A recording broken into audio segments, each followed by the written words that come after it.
લો બોલો ઇજનેરી શિક્ષણ મેળવતા ધામના પાયા ધ્રુજતા સીવીએમ સંચાલિત બીબીઆઈટી કોલેજનો એક ભાગ મધ્યરાત્રિએ ધરાશાયી થતાં અફરાતફરી મચી.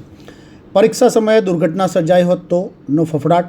વિદ્યાનગર વિસ્તારમાં આવેલ ઇજનેરી શિક્ષણ આપતી શિક્ષણધામના પાયા ધ્રુજતા ગત મધ્યરાત્રિએ સીવીએમ સંચાલિત બીબીઆઈટી કોલેજના એક ભાગ ધરાશાયી થતાં અફરાતફરી મચી જવા પામી હતી. હાલમાં શિક્ષણ સંસ્થામાં પરીક્ષા ચાલતી હોય, પરીક્ષા સમયે દુર્ઘટના સર્જાઈ હોત તો શું નો ફફડાટ વ્યક્ત થતો જોવા મળ્યો હતો.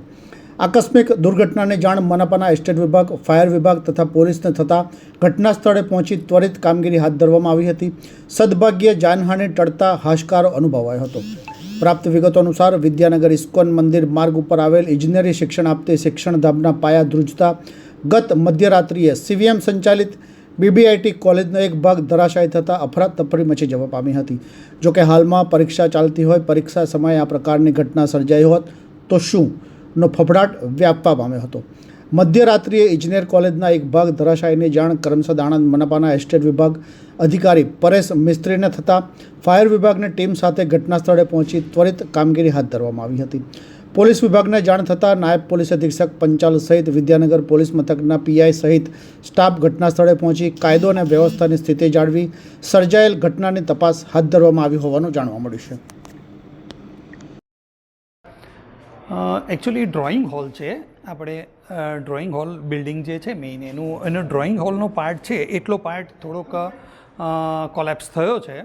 The rest of the building તો ઇન્ટેક્ટ છે, પણ હવે આજે એક્ઝામિનેશન હોય એટલે અમે લોકોએ એ બિલ્ડિંગનો યુઝ આજના દિવસ પૂરતો ન કરતા આ એક્ઝામિનેશન અમે બીબીએમમાં શિફ્ટ કરી છે. લગભગ રાતે 12 વાગ્યાની આસપાસ આ બધું બનેલું છે. એટલે હવે શું થયું શું ન થયું, કારણ કે આજે એક્ઝામિનેશન છે એટલે અમારું ફોકસ અત્યારે આજની મેઇન સવારનું સેશન અને બપોરનું સેશનની એક્ઝામિનેશન પર છે. એના પછી એનું બધું એનાલિસિસ થશે કે ભાઈ કેમ આ બધું થયું. રિનોવેશનનું કામ કંઈ ચાલુ એવું કંઈ? હા, મામૂલી રિનોવેશનનું કામ તો થરલી ઇન્સ્ટિટ્યૂટમાં ચાલતું હતું. સર ગત રોજ પણ આ જગ્યાએ એક્ઝામ લેવાઈ એવું કંઈ જાણકારી? ના, આ તો ડ્રોઈંગ હોલનો પાર્ટ છે. એક્ઝામિનેશન ક્લાસરૂમ્સમાં થાય છે અને બધા ક્લાસરૂમ આપ જોઈ શકો છો એ રીતે બધા જ ઇન્ટેક્ટ છે, બધું જ ઓકે છે. પણ બિકોઝ એક પાર્ટ હતો એટલે આપણે એવોઇડ કરીએ કે ભાઈ આજનો દિવસ ન લઈએ ને એક્ઝામિનેશન. એ એફએસએલના રિપોર્ટ પરથી ને એના પરથી નક્કી થશે. આ તો લોકો તો જાત જાતની વાતો કરશે, પણ આ 1958માં આ બિલ્ડિંગનું ઇનોગ્રેશન થયું હતું. એટલે 1958થી આપણે માની શકીએ કે આ બિલ્ડિંગ અહીંયા ઊભું છે.